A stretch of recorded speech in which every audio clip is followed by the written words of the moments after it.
Prej muaj qershor të këtij viti, brenda pak ditësh pritet të nisë edhe zbatimi i njojës së pensioneve me Italinë, çka u jep mundësinë të gjithëve qytetarëve të Vlorës, të cilët kanë pasur vite të punës edhe në shtetin fqinj, të marrin edhe kontribute në pension për këto vite pune.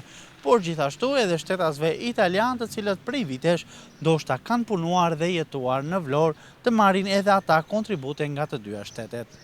Sipas informacioneve nga 1 qershori, do të nisë zbatimi edhe në Vlorë i marrëveshjes së pensioneve nënshkruar vetëm pak kohë më parë nga qeveritë respektive të dy vendeve fqinje. Shqiptarët që jetojnë në Itali do të nisin të përfitojnë nga kjo marrëveshje, duke aplikuar pranë sigurimeve shoqërore të Italisë për të marrë aty trajtim, ndërsa ata të cilët prej vitesh jetojnë në Vlorë por kanë vite pune edhe në Itali, do të duhet të aplikojnë tek sigurime shoqërore në Vlorë. Në mënyrë të njëjtë, do të ndodhë edhe me ata shqiptar që kanë jetuar dhe kontribuar në Shqipëri, kryesisht vitet e fundit. Sipas marrëveshjes, vlonjatët të cilët punojnë dhe jetojnë në Itali do të njihen vitet e punës dhe po ashtu e njëjta gjë vlen edhe për qytetarët italianë që jetojnë në Shqipëri. Po ashtu, vlonjatët që kanë dalë në pension përpara vitit 2024 mund të aplikojnë edhe ata për të përfituar nga kjo marrëveshje. Deri më tani, shteti shqiptar ka negociuar marrëveshjen edhe me 17 vende të ndryshme të botës, ku pritet të shihet nëse do të ketë një dakordësim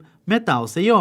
Ky dakordësim bën të mundur që mos të humbi vitet e kontributeve dhe shtetasit të përfitojnë pension nga të dyja vendet. Në rast se nuk kanë vitet e mjaftueshme për të plotësuar pragun në Itali të 20 viteve apo në Shqipëri 15 vite për të marrë një pension minimal, mund të mblidhen vitet e dyja përvojave të punës në të dyja vendet për të përfituar pension minimal. Metoda e përllogaritjes është në bazë të legjislacionit të dy vendeve fqinje. Nëse një person ka 10 vite në Shqipëri dhe 10 të tjera në Itali, këto vite bashkohen, por qytetari do të marrë aq kontribute sa ka derdhur në secilin vend. Për sa i përket pjesës italiane, do të merren 2 pensione fillimisht. IMS e Italisë do të sjellë pjesën e vet, ndërsa sigurimet shoqërore shqiptare do të sjellin dhe ata informacionet e veta. Italia do ta bëjë këtë gjë derdhjen e pensioneve nëpërmjet një transferte në llogaritë bankare të çdo pensionisti. Në qoftë se personi jeton në Shqipëri, nëse ka dalë që tani në pension në Shqipëri, mund të kërkojë edhe atë italianin dhe do t'i vinë në llogarinë e tij bankare si një transfert më vete.